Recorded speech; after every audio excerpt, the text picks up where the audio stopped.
Assalamualaikum warahmatullahi wabarakatuh. Bismillah walhamdulillah wassalatu wassalamu ala rasulillah Sayyidina wa nabiyyina wa qurrati a'yunina wa maulana Muhammadin wa ala alihi wa sahbihi ajma'in, amma ba'du.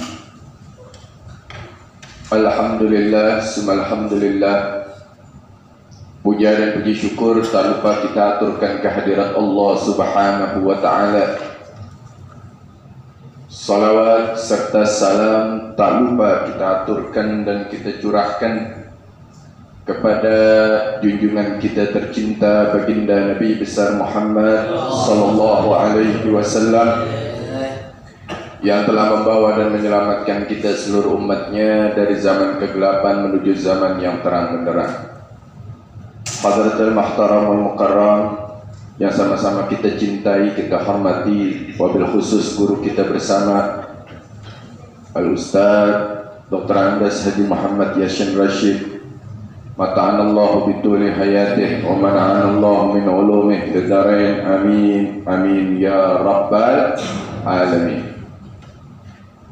Jamaah sekalian, begitu besarnya kewajiban bagi kita di bulan Muharram ini, khususnya di tanggal 10 Muharram, yaitu menyenangkan daripada anak-anak yatim, menggembirakan mereka, membikin senyum mereka.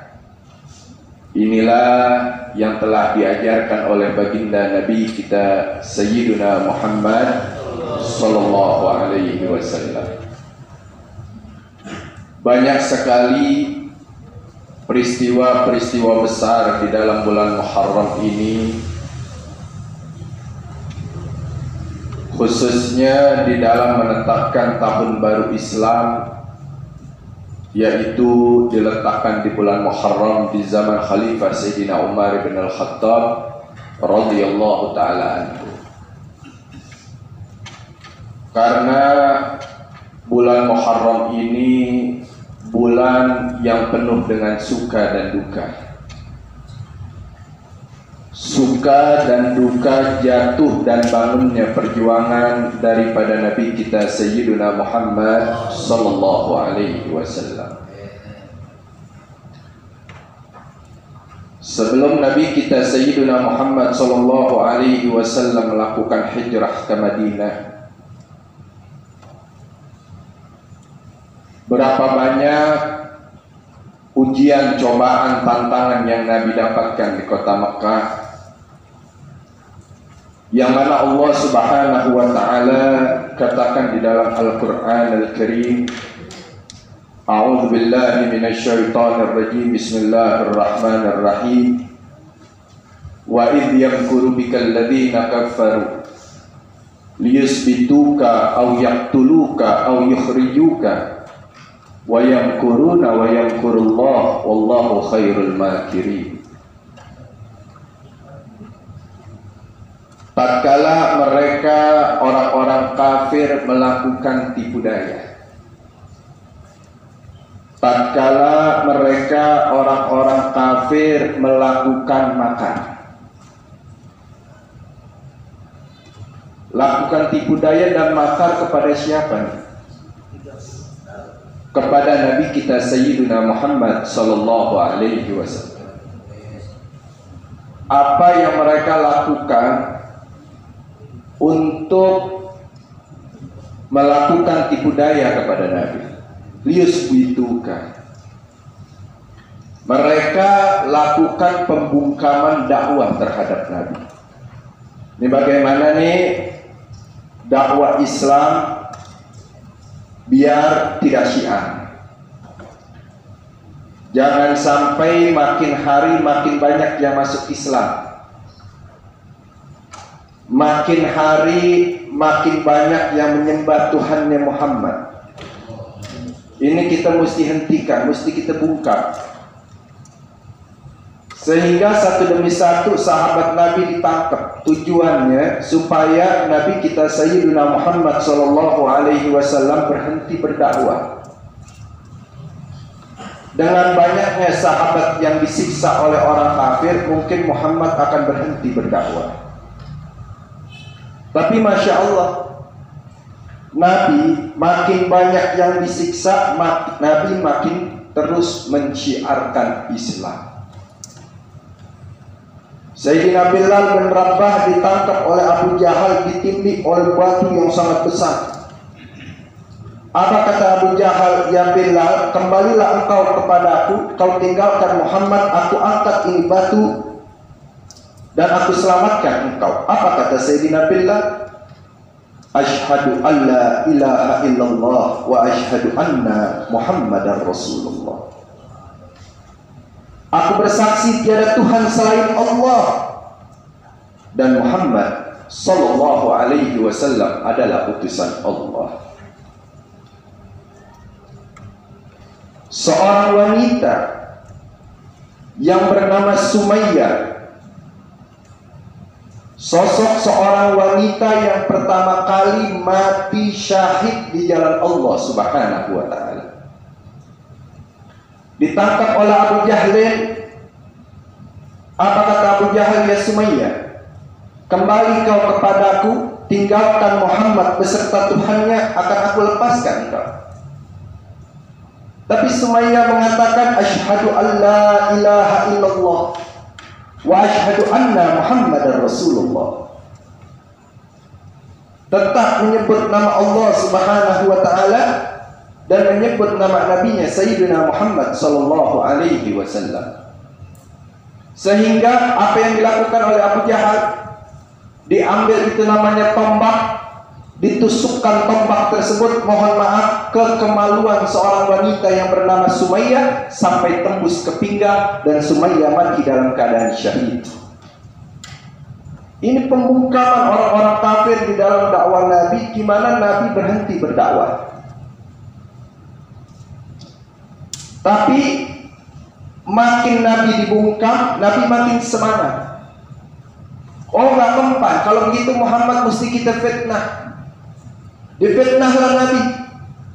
Dibilang jangan kalian dengarkan ucapan Muhammad. Muhammad itu tukang sihir. Muhammad itu dukun. Kalau kamu dekat dengan orang yang bernama Muhammad, kalau kamu dengar dia berbicara, kamu akan langsung percaya karena kamu disihir. Apakah Nabi SAW dengan fitnah tersebut Nabi berhenti berdakwah? Enggak. Tetap makin Nabi difitnah, Nabi makin semangat di dalam berdakwah. Artinya Nabi makin semangat menunjukkan kebenaran kepada umat. Nabi makin semangat menunjukkan kebenaran kepada manusia. Mereka gagal melakukan bungkam terhadap Nabi, sehingga mereka kumpul membuat satu pertemuan parlemen. Untuk apa? Tatkala mereka lius dituka, mereka gagal membungkam dakwah Nabi, au yaqtuluka, mereka ingin membunuh Nabi. Sebelum mereka membunuh Nabi kita Sayyidina Muhammad sallallahu alaihi wasallam, dapatlah perintah dari Allah Subhanahu wa ta'ala Nabi untuk hijrah dari Mekah ke Madinah. Allah Subhanahu wa ta'ala selamatkan Nabi kita Sayyidina Muhammad sallallahu alaihi wasallam. Tapi sebelum Nabi hijrah, Nabi suruh kaum muslimin dulu yang hijrah, bukan Nabi dulu yang hijrah.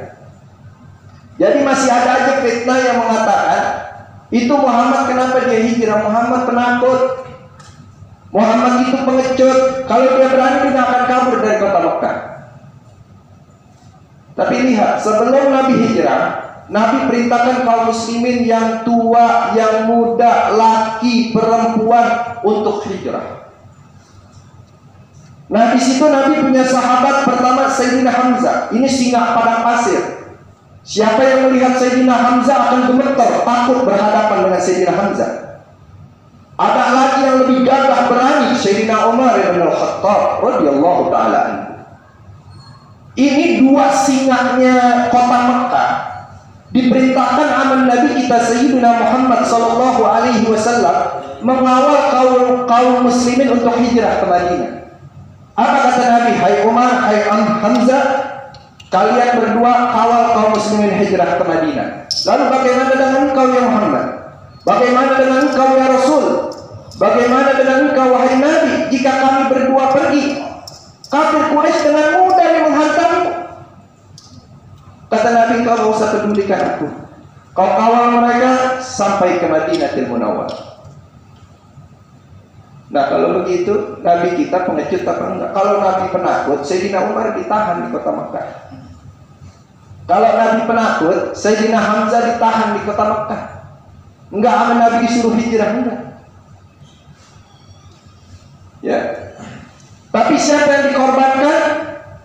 Putrinya Sayyidatuna Fatimah binti Rasulullah sallallahu alaihi wasallam bersama sepupu Nabi Sayyidina Ali bin Abi Thalib. Yang Nabi panggil, kata Nabi, kalian berdua tidak ada yang ikut hijrah denganku ke Madinah, kalian mesti berada di kota Mekah. Nabi kita Sayyidina Muhammad sallallahu alaihi wasallam hijrah bersama sahabatnya Sayyidina Abu Bakr Siddiq radhiyallahu taala anhu. Allah selamatkan dari mereka nggak bisa bunuh Nabi.